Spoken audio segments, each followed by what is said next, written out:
오늘은 지난주에 이어서 새해를 시작하면서 우리의 소원을 어떻게 이루어갈 것인가 여기에 대해서 한번 살펴보겠습니다. 여러분들이 설교를 들으면서 목사님은 너무 기복적인 설교를 많이 한다. 혹시 그렇게 생각하고 반문하는 분들이 있을지 모르겠습니다. 그렇지 않습니다. 저는 우리 성도님들이 잘 되기를 바라는 그런 마음으로 설교를 준비하고 있습니다. 우리 성도님들이 잘 되어야지만이 하나님의 나라를 구할 수 있는 것입니다. 그리고 하나님의 나라를 아름답게 세워갈 수 있는 것입니다. 그래서 저는 우리 성도님들이 이 세상을 살아가면서 복을 받는 것에 관심이 있는 것입니다. 물론 우리가 복을 받지 않아도 세상적인 물질의 축복이 없어도 얼마든지 몸으로 시간으로 헌신할 수 있습니다. 제가 그것을 부인하는 것이 아닙니다. 또 우리 나름의 가난하면 가난하다 할까요? 연약하면 연약하고 부족하면 부족할 수 있습니다. 자, 그 형편으로도 헌신하고 봉사할 수 있습니다. 제가 그것이 하나님 앞에 부끄러운 것이다, 잘못된 것이다, 그런 얘기를 하는 것이 아닙니다. 우리가 이왕 하나님 앞에 봉사하고 섬기는 것, 우리가 잘 돼서 더 많이 하고 더 잘 섬기면 좋지 않느냐, 그런 마음으로 여러분에게 설교를 하고 있는 것입니다. 우리가 없을 때 하나님 앞에 뭔가 헌신하기를 이렇게 생각할 때 많은 고민을 하게 됩니다. 우리 가정에 이러이러 형편이 이러한데 내가 하나님 앞에 하고 싶은데 형편이 이래서 잘 못하겠다, 고민이 되죠. 이 고민은 조금 깊어지다 보면 자꾸 생각을 하게 되고, 생각이 내 안에 복잡하게 이렇게 움직여가면 죄를 짓게 됩니다. 생각으로 죄를 짓는 것입니다. 이것도 없는데, 이것도 안 되는데 자꾸 해야 된다라고 생각을 하니까, 그래서 생각으로 자꾸 죄를 짓는 것입니다. 헌신하기까지 많은 갈등이 생기는 것입니다. 내게 이것도 없고 저것도 부족해서 하고는 싶은데 못하는 그런 갈등, 그런 고민. 그래서 생각으로 자꾸 죄를 짓는 것입니다. 자, 그럴 것 같으면 저는 우리 성도님들이 가능하면 많으면 좋겠고 또 가능하면 풍성하면 좋겠다, 그런 생각을 하는 것입니다. 아무래도 우리가 풍성하면 마음이 부자잖아요. 우리의 마음이 나누어 주고 싶고 섬기고 싶고 베풀고 싶은 그런 마음이 드는 것입니다. 그래서 제가 우리 성도님들 복을 받아야 된다, 복을 좀 강조하는 그런 편입니다. 그래서 이제 잘못 들으면 좀 기복적인 설교를 한다, 그렇게 오해할 수도 있습니다. 하지만 우리의 소원이 이루어질 때 제가 늘 강조하잖아요. 우리만을 위하는 우리의 소원은 의미가 없습니다. 우리의 소원이 이루어질 때 그 소원을 가지고 주님을 위해서 마음껏 헌신한다면 우리 주님께서 기뻐하시리라 믿습니다. 하나님이 우리에게 우리의 소원 따라 복을 주십니다. 그런데 어떤 분은 또 부도 내시는 분들도 있습니다. 분명히 하나님이 복을 주셨는데 그 복을 자신만을 위해서 쓰는 것입니다. 이 부도 내는 것이죠. 그것은 개인의 믿음의 수준입니다. 제가 그것까지 따라다니면서 이러세요 저러세요 할 수는 없는 것입니다. 그건 하나님이 또 알아서 하실 것입니다. 다만 다윗처럼 우리가 하나님을 위하는 그 중심을 가지고 살아간다면 하나님이 우리에게 반드시 복을 주시고, 그 받은 복이 있으면 여러분 하나님 앞에 돌려드리라, 그렇게 자꾸 말씀을 드리는 것입니다. 우리가 하나님께 받은 복은 많은데 하나님께 돌려드리지 아니하면 하나님이 실망하는 것이죠.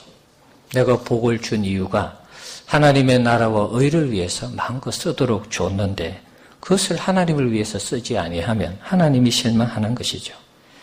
그 복이 지난주에 말씀드린 것처럼 내게 하나님을 위해 쓰지 않는 복은 결국에는 그것이 저주가 되는 것입니다.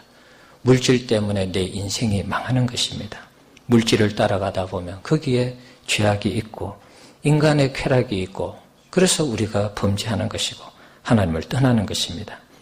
제가 복을 강조하는 이유는 단순히 개인이 잘되고 행복하고 영광을 위해서 하는 것이 아닙니다. 그러면 진짜 기복주의입니다. 만몬을 따르는 목사가 되는 것입니다. 제가 복을 강조하는 것은 그런 의미가 아닙니다. 우리 성도님들이 잘 되셔서 하나님을 기쁘시게 영화롭게 하기를 바라는 그런 마음으로 이 복을 자꾸 강조하고 복을 받아야 된다라고 말씀하는 것입니다. 우리 성도님들이 하나님의 복을 받아서 하나님께 헌신할 때 그건 저도 하나님께 너무 기쁜 일이고 우리 성도님들도 하나님께 인정을 받아서 좋은 일입니다. 그런데 우리가 복을 받았는데 아무도 헌신하지 않는다. 그러면 제가 하나님 앞에 실패한 목회자고 우리 성도님들도 실패한 성도가 되는 것입니다. 하나님께 받은 복을 우리가 돌려드릴 때 복의 순환이 일어나서 우리뿐만 아니라 우리 후손, 우리 자손에게도 그 복이 돌아가는 것입니다. 2017년도 우리의 소원 어떻게 이룰까요? 성부 영신 예배 때도 한번 말씀드렸습니다. 가나안 여인처럼 우리가 끈질긴 기도를 통해서 포기하지 않는 기도를 통해서 우리의 소원을 이룰 수 있다 말씀드렸습니다. 그리고 겨자씨만한 믿음, 모든 사람들이 다 포기해 있는 그 상황. 사람이 죽으면 장사 지내야 되는데 장사 지내지 않고 예수님께 와서 예수님 손 얹으면 손을 얹어주시면 살아날 수 있다는 그 믿음. 포기하지 않는 믿음. 어떤 불가능한 상황이라도 예수님께만 오면 가능하다는 그 믿음 가지고 우리가 기도하면 2017년도 우리의 소원을 이룰 수 있다. 그렇게 말씀드렸습니다. 자, 오늘은 이 다윗의 관점에서 우리의 소원을 어떻게 이루어갈 것인가 한번 살펴보겠습니다. 다윗은 악인이 득세하는 세상에서 악인이 형통하는 광경을 보게 됩니다. 그래서 사람들이 그런 것을 보고 낙심을 하게 되죠. 그래서 이 시편 37편을 기록한 것입니다. 1절 말씀해 보시면 악인들로 인해서 불평하거나 시기하지 말라 그렇게 말씀합니다. 악인의 잘됨은 일시적인 현상이고 속히 파멸될 것이기 때문에 악인의 형통을 부러워하지 말라는 것입니다. 그러면서 우리 믿음의 사람들에게 어떻게 하면 성공할 수 있고 소원을 이룰 수 있는지에 대해서 소개하고 있습니다. 악인이 득세하는 세상에서 우리 그리스도인이 성공하기 위해서는 악인들처럼 악을 행하며 살아서는 안 됩니다. 3절에 있는 말씀을 보시면 하나님을 의뢰하며 선을 행하며 살 것을 권하고 있습니다. 세상이 악하면 우리도 악해지려는 그런 유혹을 받습니다. 눈은 눈으로 이는 이로 이렇게 우리가 마주 대하려는 그런 유혹을 받을 때가 있습니다. 그러나 다윗은 그렇게 살아서는 안 된다라고 말씀합니다. 그러면 세상과 우리의 차이가 없어지는 것이죠. 우리가 세상 사람들처럼 악을 악으로 갚으면 우리 믿는 사람의 구별됨이 무엇입니까? 없는 것입니다. 우리는 하나님을 바라보면서 악한 세상 속에서 선을 행하며 살아야 될 줄 믿습니다. 이것이 그리스도인의 삶이고 그것이 이기는 삶이라는 것입니다. 악한 세상 속에서 선을 행하며 살아갈 때 하나님이 우리의 선을 통하여서 하나님의 살아계심을 나타내시는 것입니다. 갈라디아서 6장 9절에 있는 말씀 한번 읽어봅시다. 우리가 선을 행하되 낙심하지 말지니 포기하지 아니하면 때가 이름에 거두리라. 아멘. 우리가 악한 세상 속에서 악으로 세상을 이기는 것이 아니라 하나님의 백성으로 하나님의 자녀로 선을 행하며 살아가다 보면 때가 되면 거둔다. 때가 되면 하나님이 이기게 하신다는 것입니다. 악은 순식간에 멸망합니다. 성공하는 것 같아도 어느 날 갑자기 다 사라지는 것입니다. 지금 우리나라에 되어지는 일을 보면 악인이 어떻게 망하는가 그것을 우리가 볼 수 있는 것입니다. 우리 믿음의 사람은 악한 세상처럼 악을 행하며 살아서는 우리가 성공할 수가 없는 것입니다. 악한 세상 속에서 우리 성도님들 세상을 원망하고 불평하지 마시기 바랍니다. 세상 사람들과 똑같이 살려고 하지 않기를 바랍니다. 또 유혹에 넘어가거나 또 이 세상의 이 악에 우리가 넘어가는 이런 일들이 없어야 되겠습니다. 우리는 믿음으로 이기고 믿음으로 살아야 됩니다. 그럼 반드시 좋은 날이 오는 것입니다. 하나님이 우리를 도와주시기 때문에 우리가 믿음으로 악한 세상 속에서 하나님을 의뢰하면서 선을 행하며 살아가면 반드시 하나님이 우리에게 복을 주실 것입니다. 4절부터가 우리의 소원을 어떻게 이루는지에 대해서 말씀합니다. 우리 4절 말씀 같이 한번 읽어봅시다. 또 여호와를 기뻐하라. 그가 내 마음의 소원을 내게 이루어 주시리로다. 아멘. 자, 여호와를 기뻐하라. 그럴 때 우리의 소원을 이루어 주신다 말씀합니다. 자, 여호와를 기뻐하는 것이 무엇일까요, 여러분? 이걸 다른 번역본에서 보니까 여호와 안에서 기쁨을 찾으라 이렇게 번역이 되어 있습니다.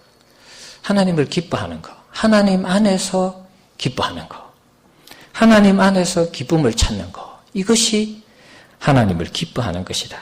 원어적인 히브리어 원어를 이렇게 살펴보니까 이 뜻은 스스로 즐기다.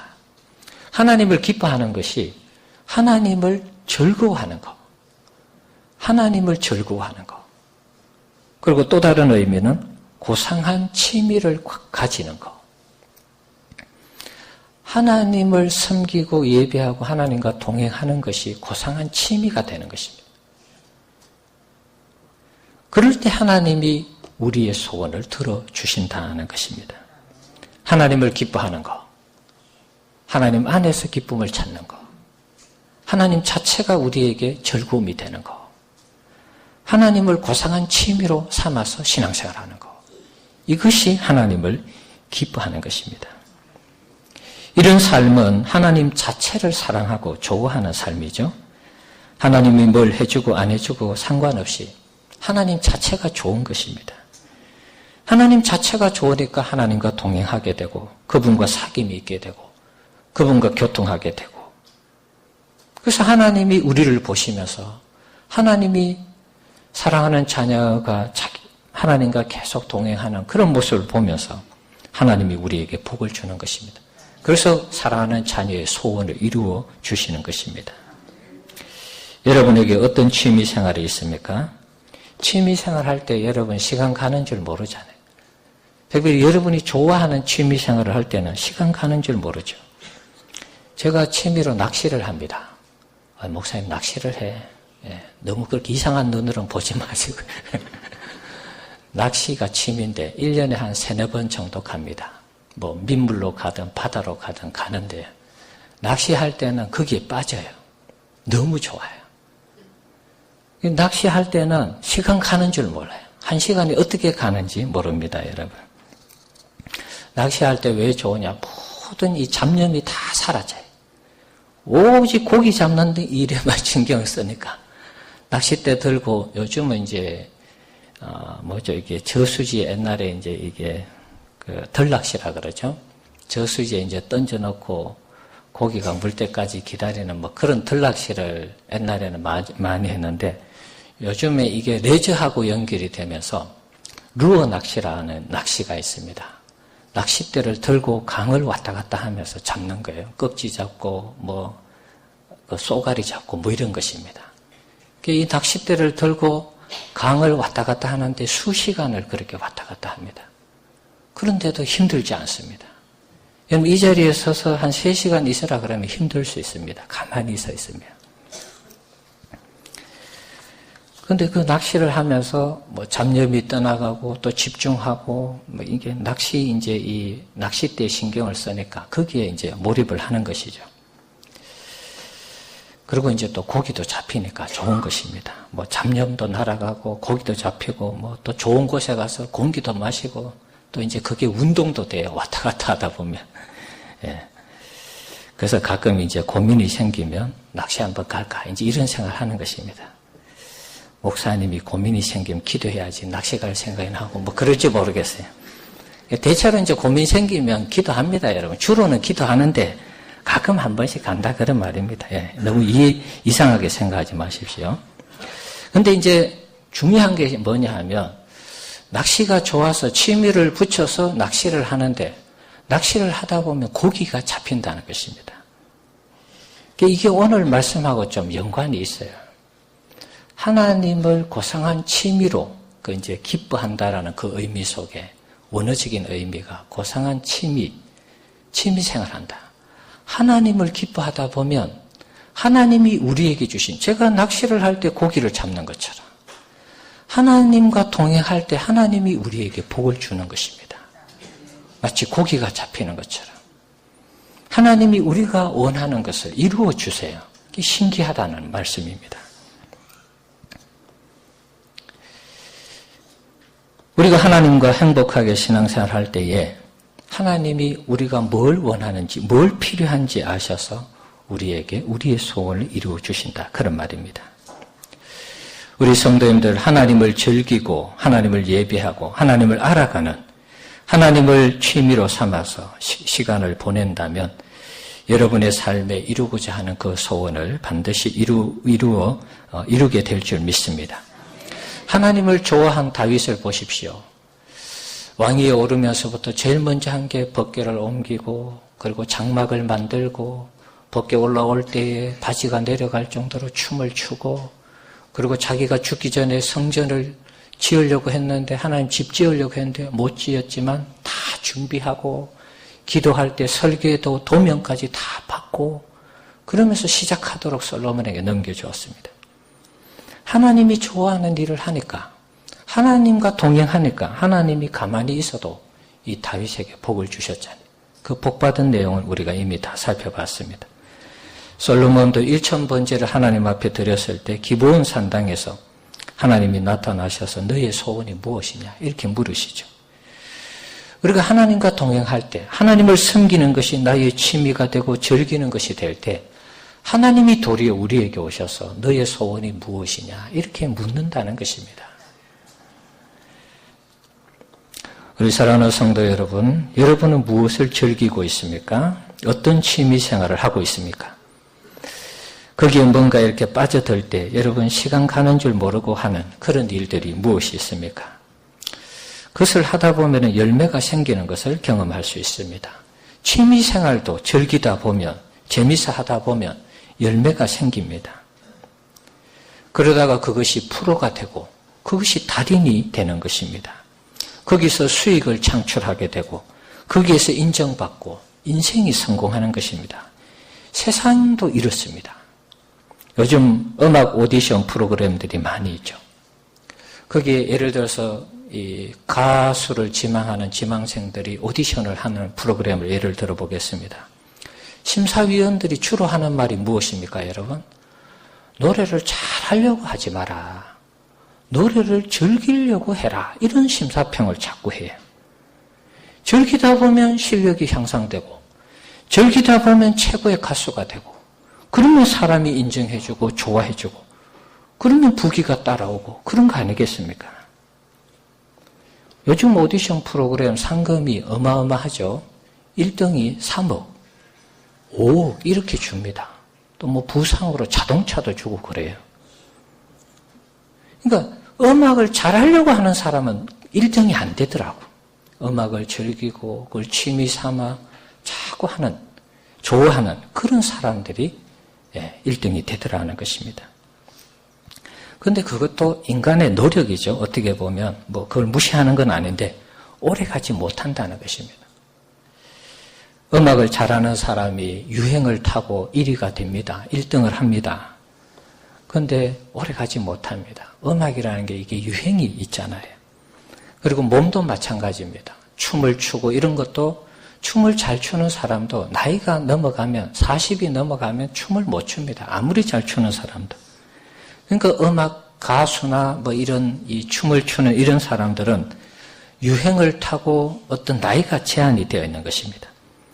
하지만 하나님이 우리 인생을 성공시키시고 우리 인생을 띄워주시고 우리의 소원을 이루게 한다면 그것은 지속이 되는 것입니다. 하나님이 우리 가운데 계속해서 역사하시기 때문에 그 복이 중단이 되지 않는 것입니다. 다윗의 말년에 그 복이 중단되지 않은 것처럼 마찬가지인 것입니다. 우리 성도님들 2017년 소원을 이루려면 하나님을 기뻐하셔야 합니다.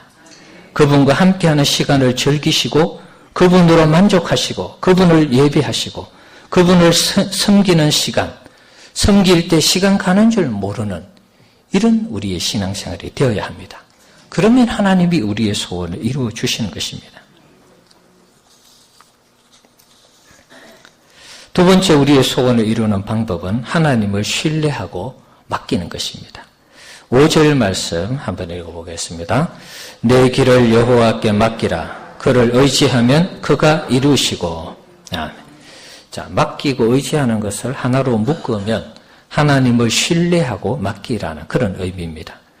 그럼 하나님이 우리의 소원을 이루어 주신다라고 말씀하고 있습니다. 신뢰하고 맡기는 것이 무엇이겠습니까? 이것을 배가 이제 항해하는 것에 한번 비유를 한번 해보겠습니다. 우리 인생을 종종 바다를 항해하는 배에 비유를 하죠. 배를 타고 항해할 때 많은 어려움이 있습니다. 뭐 풍랑을 만날 수 있고 그러죠. 자, 그런 위기 상황 속에 이제 우리가 봉착하게 될 때 하나님을 신뢰하고 맡기는 것이 어떤 것일까요? 두려워 벌벌 떨면서 어떻게 할 줄 모르는 것이 신뢰하고 맡기는 것입니까? 그건 아니잖아요. 풍랑 앞에서도 고요함을 잃지 않고 편안함을 잃지 않는 것. 그것이 하나님을 신뢰하고 맡기는 것이겠죠. 금요일에 말씀드렸습니다. 존 웨슬리가 미국 인디언들에게 전도하기 위해서 대서양을 건넜습니다. 근데 마침 그때 아마 풍랑이 크게 일었던 모양입니다. 배가 거의 침몰 직전까지 가는 엄청난 그런 위기를 만난 것입니다. 근데 이 모라비안 교도들이 풍랑 속에서 그 평정심을 잃지 않고 모여서 기도하고 찬송하는 것입니다. 그러면서 자신을 바라보는 것입니다.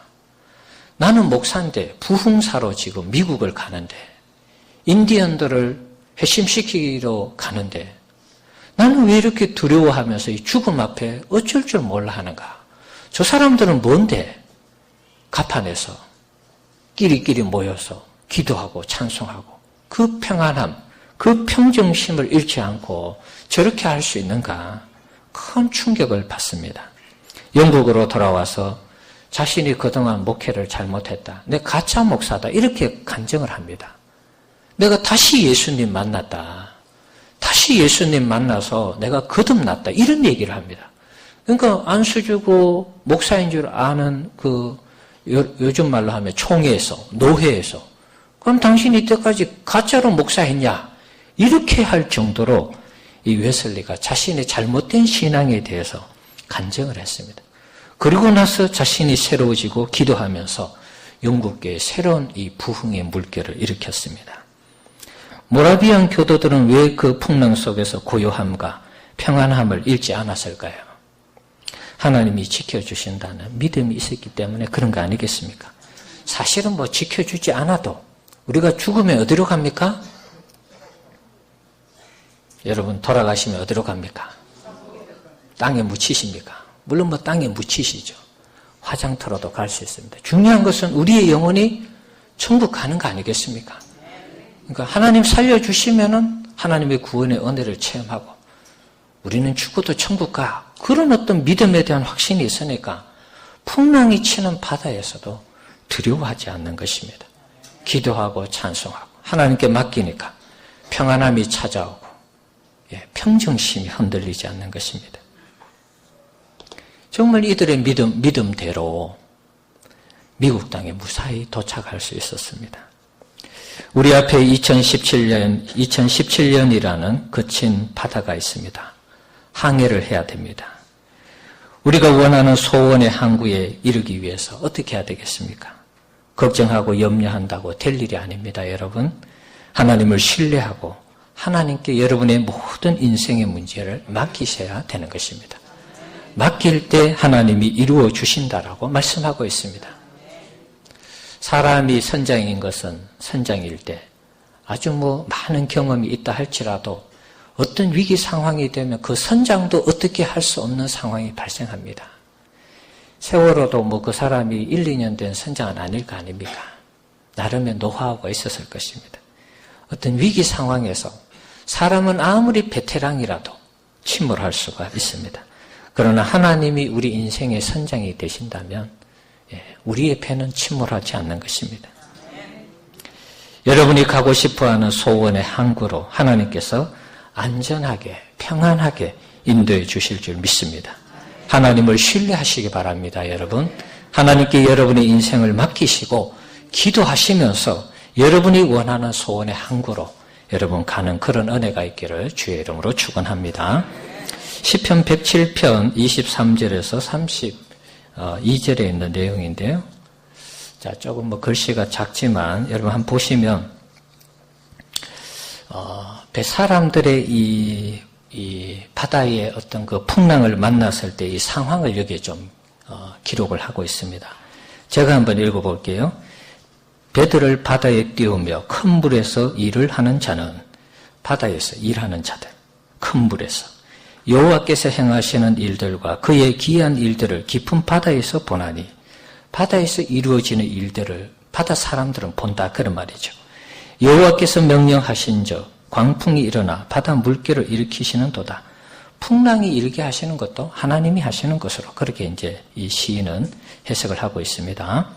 그들이 하늘로 솟구쳤다가 깊은 곳으로 내려가나니 풍랑이 일 때 바다의 그 풍랑 때문에 배가 높이 올라갔다가 꼰두박질 치잖아요. 제가 이런 경험을 한번 했다고 말씀드렸죠. 휴가 가서 제주도에 갔을 때 태풍이 온다고 하니까 배를 타고 나왔습니다. 그때는 이제 태풍은 아닌데 너울성 파도라고 그러죠. 배보다 더 큰 파도가 치는 것입니다. 그런데도 하여튼 출항을 했어요. 제가 태어나고 나서 처음 그렇게 높은 파도는 처음 봤습니다.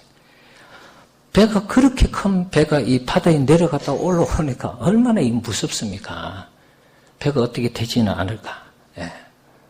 기도가 막 자동으로 나오는 것이. 예, 이 바다에 내가 침몰하지 않을까? 뭐 그런 생각 드니까. 그러니까 바다 사람들은 그때는 너울성 파도인데 너울성 파도와 태풍이 일으키는 파도는 또 전혀 다른 것입니다.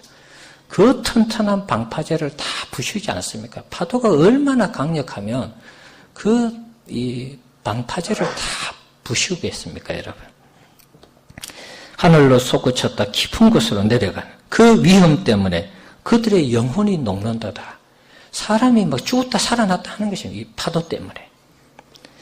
그들이 이리저리 구르며 취한 자같이 비틀거리며 막 구토가 일어나고 막 어지럽고 그렇겠죠. 파도 때문에. 그들의 모든 지각이 혼돈 속에 빠지는 도다. 와, 이게 막 아무 생각이 없는 것입니다. 자기의 경험 이런 게 아무런 의미가 없는 것이죠. 큰 파도가 칠 때 배를 제대로 조정하겠습니까? 뭐 닻을 올리고 내리고 뭐 짐을 던지고 내리고 이 정도지 어떻게 할 수가 없는 것입니다. 자, 28절 그들이 하는 것이 무엇입니까? 이에 그들의 고통 때문에 여호와께 부르짖으며 자기의 위기 상황 속에서 하나님께 부르짖는 것입니다. 그가 그들의 고통에서 그들을 인도하여 내시고 하나님이 그 고통에서 건져주신다. 그런 말이죠. 광풍을 고요하게 하사 물결도 잔잔하게 하시는 도다. 하나님께 고통 중에 부르짖었을 때에 하나님이 그렇게 해주시더라 하는 것입니다. 그들이 평온함으로 말미암아 기뻐하는 중에 여호와께서 그들이 바라는 항구로 인도하시는 도다. 그들이 원하는 항구로 인도한다는 것입니다. 그래서 저는 이 시편 107절 말씀을 보면서 하나님을 신뢰하고 맡기는 것이 무엇인가? 구체적인 신앙의 행위가 무엇인가? 이것을 생각할 때 인생을 배에 비유해서 항해하는 것이라면 하나님께 기도하는 것이다.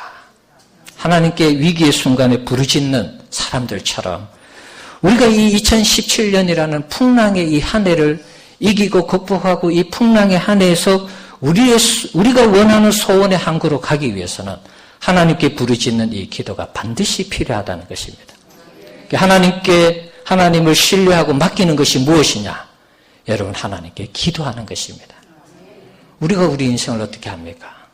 내가 주인 되어서 내 인생을 살아보지만 내가 선장이 되고 내가 드라이브 하면서 이렇게 운전을 해보지만 우리 인생이 우리가 원하는 대로 가지 않지 않습니까? 그걸 우리가 늘 경험하잖아요. 그러면 우리가 하나님 앞에 기도하는 수밖에 없는 것입니다. 우리 사랑하는 성도 여러분, 2017년 이 거친 풍랑의 한 해가 우리를 기다리고 있는 이 한 해에 우리가 이길 수 있고 승리할 수 있고 우리의 소원을 이룰 수 있는 것, 하나님을 신뢰하고 하나님께 맡기는 것입니다. 그리고 계속해서 부르짖는 것입니다. 기도하는 것입니다. 그렇게 되면 하나님이 우리의 소원을 이루어 주심으로 37장 6절 한번 읽어보겠습니다. 내 의를 빛같이 나타내시며 내 공의를 정오의 빛같이 하시리로다. 아멘. 성경에도 있습니다. 여러분 화면만 너무 의지하지 마시고 성경 6절에 되어 있어요. 한번 더 읽어봅시다. 내 의를 빛같이 나타내시며 내 공의를 정오의 빛같이 하시리로다. 아멘. 우리가 하나님을 기뻐하고 하나님을 신뢰하고 하나님께 맡기고 기도하면 하나님께서 우리의 소원을 이루어 주셔서 우리를 빛같이, 정오의 빛같이 나타내시는, 높이 들려주시는 그런 역사가 있다는 것입니다. 여러분 이 말씀 그대로 믿으시고 승리하시기를 주의 이름으로 축원합니다.